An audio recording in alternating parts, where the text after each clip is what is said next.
I'm here with Mr. Hackett. Past couple weeks we've been working on the back. Now we're going to transition to open guard, some attacks, some sweeps, just kind of building out our guard skills, but something that's a little more active and a little more aggressive. So we're here. I'm going to start by setting my grips. If I'm civilized and in the pajamas, I can either go with cuff grips or pistol. If I'm uncivilized, like some of our people here tonight, you're going to look at wrist grips. Thumbs on the inside. All right, so you're not going here, you're going down here. Okay? Whenever you set your grips, you're then going to look to shrimp to put your dominant hand in the air. So for me, that's my right hand. So I'm going to look shrimp to my left side, keeping my right hand up, and I'm looking to drive my knees to the inside here. That way I can put my foot to the hip, open, and get to my dominant side here. Couple key details that we struggled with on Tuesday.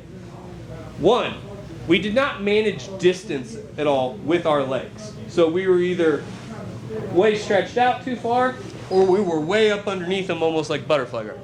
You want to get to a comfortable distance where I have control of James' hips, but I'm not kicking him away from me. So you got to find that little bit of a middle ground. The other thing, I want to get my knees wide here and keep his hands attached to my hips.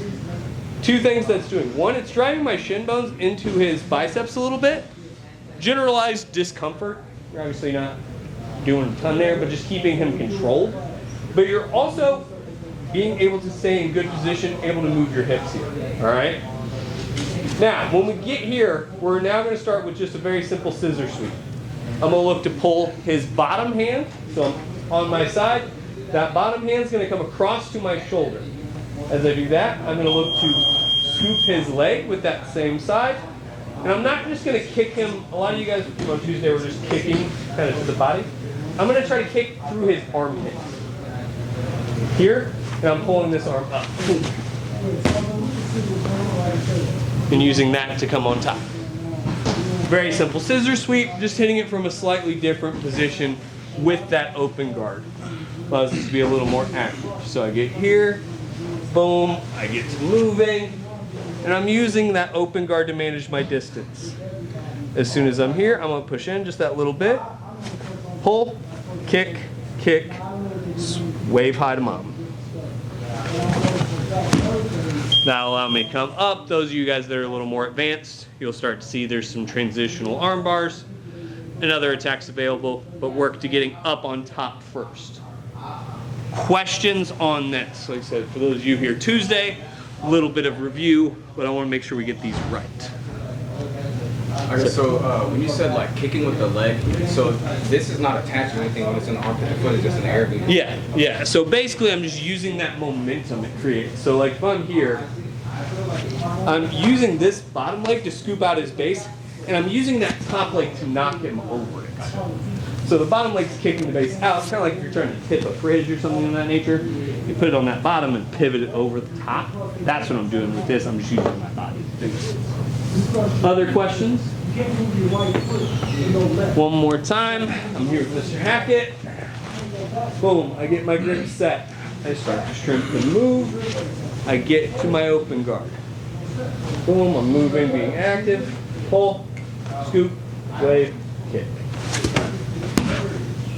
All at once. Use that to take top. All right, driller out. 1, 2, 3. All right. So let's say I get here with James, and we have to assume he does not suck at jiu-jitsu. Happens occasionally. Boom, you get here. Boom, you get to your side. And you go to pull and sweep, and he bases hard. A lot of guys will do this, is they'll just kind of sit back hard and widen their knees out. They'll realize that, hey, he gets into open guard, he's going to try to sweep here. So you don't want to let that stuff happen. Great. Instead of trying to scoop out his base and trying to fight him where he's strong, I'm just going to kick his leg because I'm a jerk. Boom. Arch my foot, goes onto the cap of his knee. I'm still pulling this hand across. I'm still kicking this leg. I'm still waving him up. But instead of trying to scoop his leg and do all those silly things, I'm just going to kick his knee back at a 45. James comes up.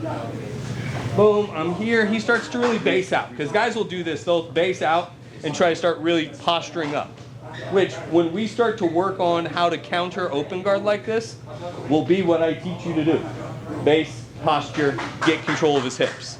So you have to get to work here. As soon as you start to feel that counter, boom, I push, pull, kick. It is 90% the same sweep. You're just kicking the knee out as opposed to scooping it. Boom, I get here, move, we're shaking, we're moving, I'm using that motion. Boom, pull, kick, pull. Oh shit. You do it right, he should bounce. That was a good one. Then you come up, can start attacking that arm. Like I said, about 90% the same sweep, just a slightly different kick through. Questions on this? So if your knee is positioned in a certain way, will it hinder the sweep somehow? Is there a best way to fix it? The only way it'll hinder you is some guys will go to step up. So like if I'm here, sometimes James will look to step up here, which means I can't sweep to that side. Can't sweep to this side though, which is fine. But it just may hinder you from a side choice if they step up. But most of the time, where they're trying to put their knee or where they're positioning won't stop you. It's that step up that blocks one side, but it puts all their weight on the other way. So, yes, it can slow you down because you got to switch hips, but you should still be able to hit them. Other questions? I guess I'm kind of wondering a little bit about, you don't have to do it now, but like hand fighting to win those things at the beginning, because I usually don't end up in that. As far as like getting your grip set? Yeah, exactly. See, a lot of the times what you're going to look for is guys are going to start trying to break guard, right? So like James doesn't suck, he's going to look to center up, break, and set some grips, right? I'm going to set off of that, even. So like if James gets here and I know he's a good guard passer, he's a good guard breaker, sitting here and keeping my feet crossed and hoping for the best isn't going to work. Like some schools will teach, and this isn't a shot at them, they teach like a complete, like you hold people closed guard and you just stay here. Realize that people are going to have you're going to have to open your guard eventually. You got to figure out how to work from here. So what I'll generally do is I'll wait for him to start moving and start doing stuff. I'll generally have my top hand, my dominant hand grip, already set. But then I'm just looking for the opening here. That's more of what I'm looking for. It's not so much that like he's just going to sit here and let you go, boom, double grip. Like most of the time we're going to be hand fighting, he's going to be grip breaking, I'm going to be looking for collars and doing other things to then find those. But most of the times for them to do anything, they have to set their hands somewhere. So as soon as those hands go for him to break or do anything, that's fine. Boom. That's going to allow me to open. Especially some of the more traditional guard breaks, he's going to set his hands here. See what I'm saying? So it's just a little bit gamesmanship of knowing where he's going, a little bit, yeah, it's not going to be you just grab both at the same time. There's going to be some hand fight there. As far as coachable hand fighting, that's just situational shit you got to work through. Other questions? Does that make sense though? Yeah. All right, driller up. What? All right. So now I get here, boom, I set my grips, I get to my open.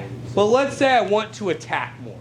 We're not just trying to sweep, we want to really get into an attacking position here. All we're going to look to do is I like to try to off balance, do something to get him to set a really heavy base, right? So what I'm going to do, I'm generally going to look to take that sweep here, pull that hand forward. I then use my bottom foot to help me turn, and I tuck his wrist behind my hip. Here. And I'm using that motion to turn as much as I can. So I'm here, I'm shaking, I'm moving. Boom, I off balance. Boom. Pull him forward, tuck his wrist. As soon as you get here, you want to start doing a couple things all at once. You want to start getting your foot out in front, start switching your hands, and crossing your feet. Do not figure four here. If you figure four, it takes all the weight off of James and lets him pop his head up. If I keep my feet out straight, it makes it a lot harder for James to set his head up. As soon as I do that, I post and come up. Once I'm there, just start. Once I get here, boom, then I'm going to scoop myself away, till James flattens out. Then I look to figure 4, close my lock here, and finish. Sitting up and over. James got hurt shoulder, so I'm gonna be gentle with him today. That's my good. That's your good. Boom. So I'm here. I shake, I move. I get going. I'm attacking, right? Boom. I'm going to off balance at the hip there. Pull forward. And I'm pulling that forward and then tucking it behind. That's what allows me to get that turn. As soon as I get that motion going, switch hands, cross my heels, sit myself up. Once I'm up here, then I can start to look to break James down. Close that figure 4. I like to reach under for that shoulder here, and then use that to sit myself up to finish here. If you don't like that, you can just wrist lock people because you're a bad person. So no figure, Questions on this one? no figure 4 until you're flat. No to figure 4 until he's flat. Okay. Here's why. If I have James in an omoplata here, and I have my heels crossed here, it puts all my weight over this lock. So I don't have any weight really heavy on James's shoulder. So even if I keep my knee straight there, he's going to be able to posture up and move and do things here. Where if I'm here, all I have to do is keep my heels down. Keeps the weight out in front of his shoulder. It's not impossible for him to get his head up, but it takes a lot more effort and it's a lot harder for him. Even if I don't have a good grip, if James tries to bring his head up here, yeah, he can start getting it up. I'm not saying it's impossible, but if I get my heels and get that weight out in front of him, it's a lot harder for him to pick his head up, which then will make it easier for me to get him broken down. So he looks like he could roll forward and. He could. Okay. That's why Oh, we got talk it. about that hand switch. So we talk about switching from here to here, because if James forward rolls, that's not a bad outcome for me, because I can still come up Yeah, and yeah. start doing things. But if I want to finish from there, You gotta keep it from rolling out. that's what I keep that rollout for. That's why I jokingly have always said omoplatas are not a real submission, it's just a sweep. Because it's fairly easy to counter. Like very few high level matches are won by omoplata. Because there's just so many outcomes that allow you to come up. But the nice part for me is even if James forward rolls or escapes his elbow there, I've still gotten to top, I've still gotten sweep points most likely, I've still scored pretty well. So that gives me, like I said, depending on rule set and what they value, you've either gotten a submission attempt and gotten an advantage or at least a good look in the judge's eyes. Generally you'll get some sweep points of some sort if it's a points fight. There's a lot of good things that come from omoplatas. Boom, I'm here one more time. Boom, we're hand fighting, doing cool stuff. Boom, like I said, I try to off balance, pull, stuff. Once we get here, like I said, that's where I'm gonna look to grab, if not belt, I'm gonna grab the thigh, hip, whatever I can get a hand on over here. Cross feet, sit myself up. Escape the hips, Figure 4. If you can't figure 4 there, get your back thigh underneath his elbow. That's gonna help you finish there.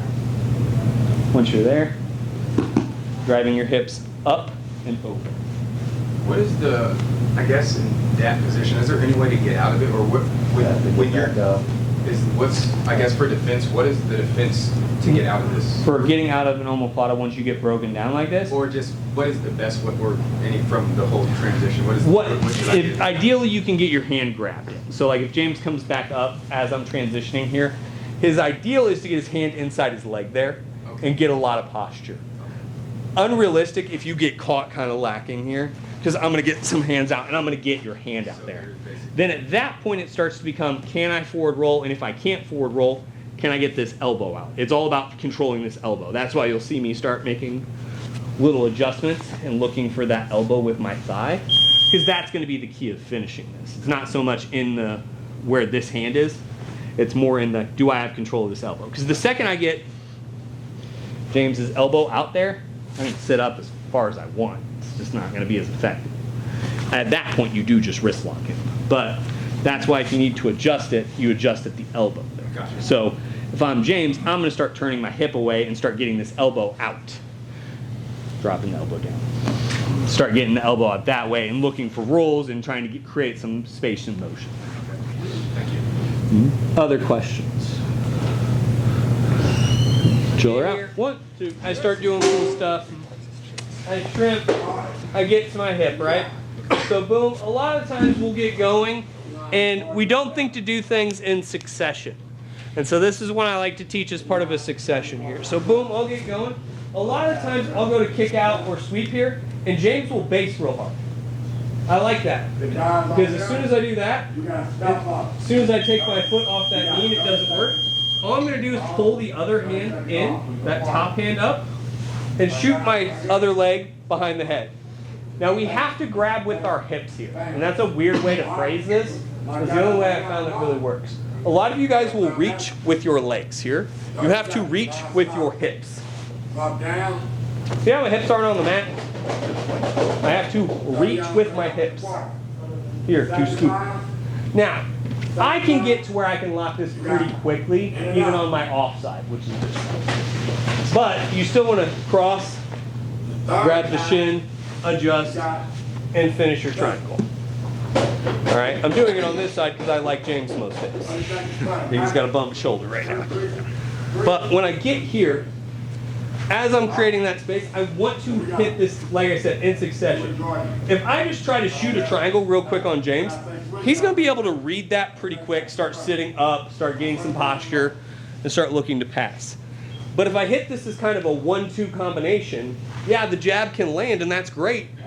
But if the jab doesn't land clean and I can't hit it, I still have another option. So I get here, pop, boom. Boom. As soon as I reach up, get your feet crossed early as you can here. Then it becomes order of operations. Cross the arm, grab the shin, cut your ankle, close your triangle, squeeze the head. All right? Questions on how to get here or how to finish? I guess how to get the other foot across without kicking the face. Aim. When I get here, are you talking about like just not like stomp kicking and have bodily control and 3 brain cells? Thank you. That'd be my recommendation. I wish I did. Other questions? Let's drill her out. 1, 2.